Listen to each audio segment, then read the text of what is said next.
Halo Sensikers, berjumpa kembali bersama saya Denny Darko. Tidak ada yang namanya misteri, yang ada adalah tanda-tanda yang kita semua coba untuk mengerti.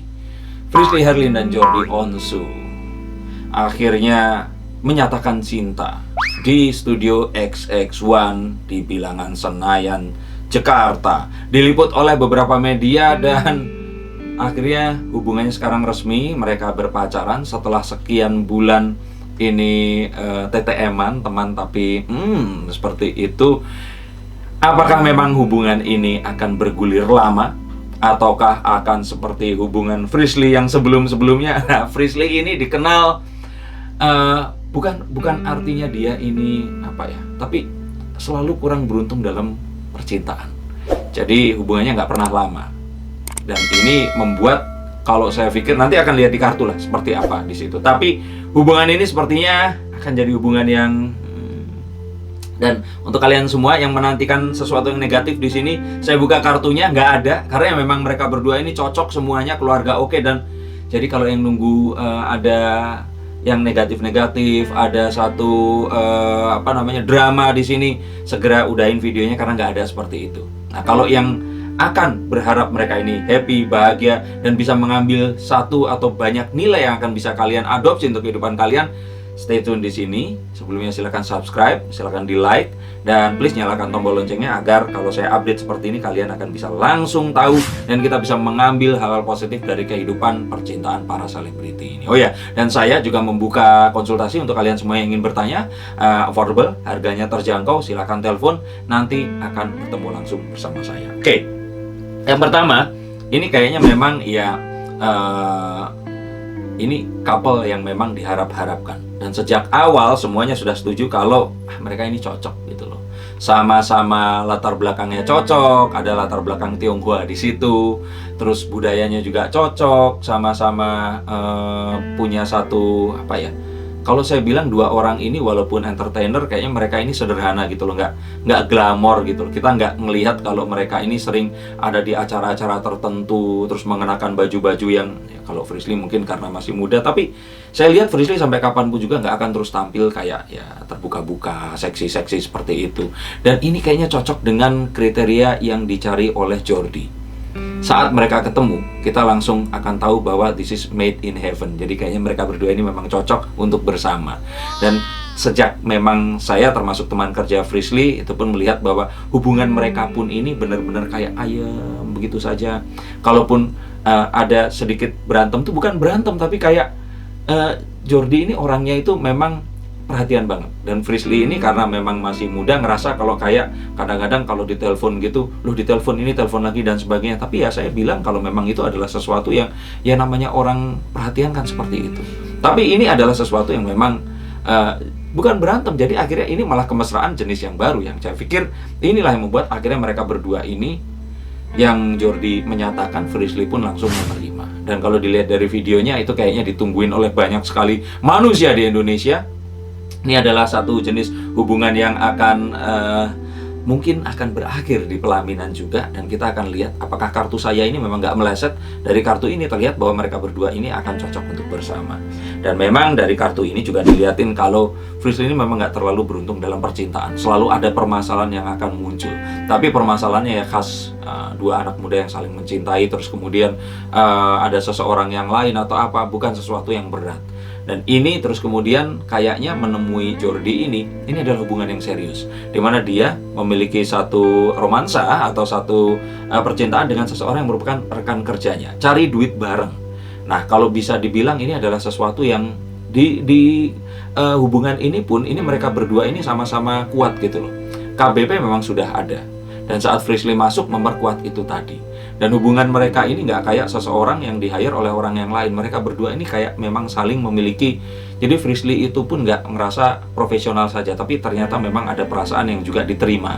Dan itu diartikan positif oleh kedua belah pihak. Ini yang saya pikir akhirnya menjadikan mungkin setelah sekian lama Frisly ini menutup hati. Setiap harinya hanya ditemani oleh makhluk tak kasat mata, Marsha. Dan dilihat di sini juga Marsha di sini juga sepertinya mengiyakan dan membolehkan kalau seandainya si Frisly ini tadi berhubungan dengan Jordi. Dan saya pikir setelah sekian purnama dia menyendiri, nggak ada orang, dan berusaha untuk menolak semua kapal yang lewat. Akhirnya dia berlabuh dan menyatakan oke untuk menjalani kehidupan bersama Jordi. Dan memang Jordi sendiri adalah tipikal orang yang nggak gampang untuk jatuh cinta. Dia memegang prinsipnya teguh, dan sepertinya kali ini dia ketemu dengan seseorang yang cocok. Dan buat Jordi ini bukan perkara gampang. Cocok sama Jordi harus cocok sama kokonya. Cocok sama kokonya, seluruh keluarga juga harus cocok. Dan ini bukan perkara mudah. Dan Jordi berhasil membawa Frisly dengan begitu smooth, direstui semua. Saya ingat waktu pertama kali Frisly ketemu sama Ruben, waktu mereka masih deketan, Frisly sampai waktu itu cerita nervous banget, dan akhirnya mereka bisa bersama. Ini adalah sesuatu yang luar biasa, dan kayaknya ini sangat-sangat diterima karena dilihat proyek-proyek yang berikutnya. Frisly itu udah kayak Sarwenda, udah kayak ya orang udah lihat ini kayak pasangannya udah itu tadi, 2 orang ini tadi, 4 orang ini adalah pasangan. Sudah benar-benar kayak nunggu tanggal. Dan semakin harinya syuting ini kayak setiap 2 hari sekali syuting, semakin dekat, semakin saling mengerti.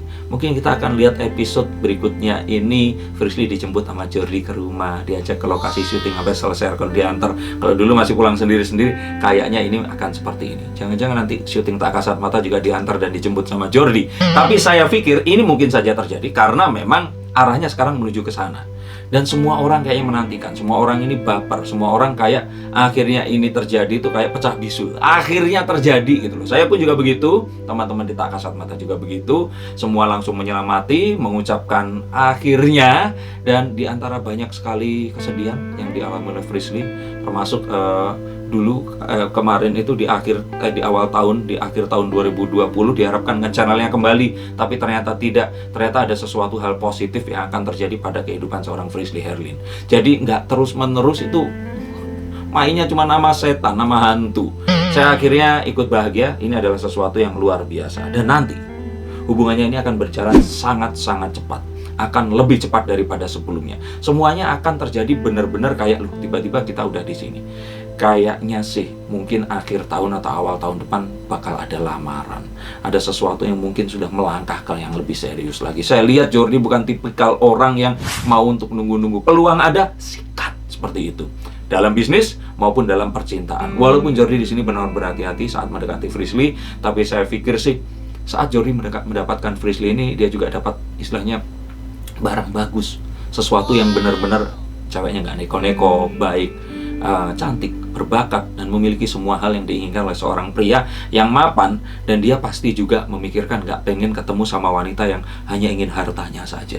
Jordi sebagai seorang pengusaha yang sukses dan entertainer yang juga luar biasa ini gak gampang loh memilih wanita yang nanti takutnya malah hanya akan mempergunakan atau pansos saja. Dan saya pikir 2 orang ini memiliki satu chemistry yang tepat banget, dan ini akan berjalan sangat-sangat cepat. Pernikahan itu kayak udah di depan mata, udah ini kayak nggak usah mikir lagi lah, ini sudah pasti akan terjadi. Ini sesuatu yang kayak nggak perlu peramal lah, kita lihat ini pasti akan mengarah ke sana. Kecuali terjadi sesuatu yang di luar rencana, dan saya kira itu nggak akan ada. Mereka akan berjalan bersama-sama, bergandengan tangan menuju ke sana. Pernikahan ini kayak sesuatu yang pasti, dan saya pikir tinggal menunggu waktu sampai akhirnya nanti ada lamaran, menentukan hari. Mungkin nanti Imlek tahun 2021 mereka sudah datang sebagai suami istri ke rumah Koko Ruben dan Cici Wenda. Tapi saya pikir sih itu nggak akan jadi satu hal yang ya nggak dipertanyakan. Dan juga nggak dipertanyakan bahwa kehidupan mereka nanti akan bergelimang ke kemasyhuran. Mereka akan tambah terkenal, mereka akan memiliki banyak hal positif dalam finansial, maupun dia akan dekat dengan keluarganya. 2 orang ini akan selalu bekerja, nggak pernah berjauhan dari keluarganya. Mereka akan membangun bisnis mereka, dinasti mereka, dan memiliki banyak hal yang positif bersama-sama. Dan saya pikir ini adalah sesuatu hal yang positif yang nggak akan bisa, ya ini sesuatu yang sudah nggak akan terpisahkan lagi gitu loh. Ini satu hal yang kita akan lihat ya pasti menuju ke sana. Udah nggak ada lagi keraguan, dan ini adalah satu hal yang mungkin nanti bahkan saya nggak bilang akan lebih besar dari Ruben Onsu, tetapi seharusnya Ruben pun akan mendorong adiknya harus lebih berhasil daripada kokonya. Dan kita akan melihat sesuatu yang lebih besar saat Ruben dan Jordi ini bersinergi, keluarga yang besar ini semakin besar lagi, dan ini akan jadi satu hal yang positif yang bisa ditiru oleh kita, keluarga-keluarga Indonesia yang lain. Jadi memang arahnya menuju ke sana, semuanya sudah jelas, nggak ada lagi sesuatu yang akan menghalangi. Bintang Frisly pun akan lebih bersinar lagi.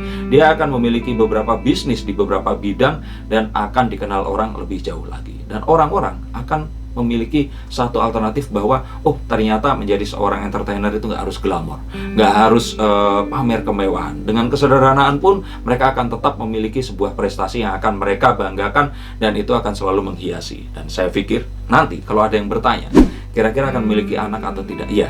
Dan nanti pada akhirnya keluarga Onsu ini akan memiliki cucu laki-laki pertamanya dari mereka berdua. Ini yang saya lihat. Dan seperti yang biasa saya katakan, ramalan tidak selalu benar, tapi saya seringnya benar. Dan ini semoga akan jadi benar juga. Jadi nanti kita akan lihat siapa-siapa Onsu yang akan muncul lagi berikutnya. Ya, ini akan jadi sesuatu yang luar biasa, dan kita akan menanti. Dan kalian semua pasti akan dari masa depan kembali ke video ini, akan menulis di sini, Kak Den, ramalannya benar, Opung ramalannya benar, semuanya akan seperti itu. Ya, jadi sampai sekarang saya nggak ngerti kenapa Frisly manggil saya Opung, sampai kalian semua pun manggil seperti itu. Oke, terima kasih sudah menonton tayangan ini. Ini sebenarnya adalah tayangan ikut bersenang hati, ikut bersyukur, ikut bergembira seperti kalian semua, bahwa akhirnya mereka berdua ini bersatu dalam ikatan cinta, kayak sinetron aja. Dan semoga ikatan cinta yang diciptakan ini akan direstui Tuhan dan tidak akan terpisah sampai kapanpun. Terima kasih sudah menonton tayangan ini. Sampai jumpa di tayangan berikutnya. Dan untuk kalian semua yang ingin diramal, silahkan telepon nomor di bawah ini. Saya Denny Rako, sampai jumpa dan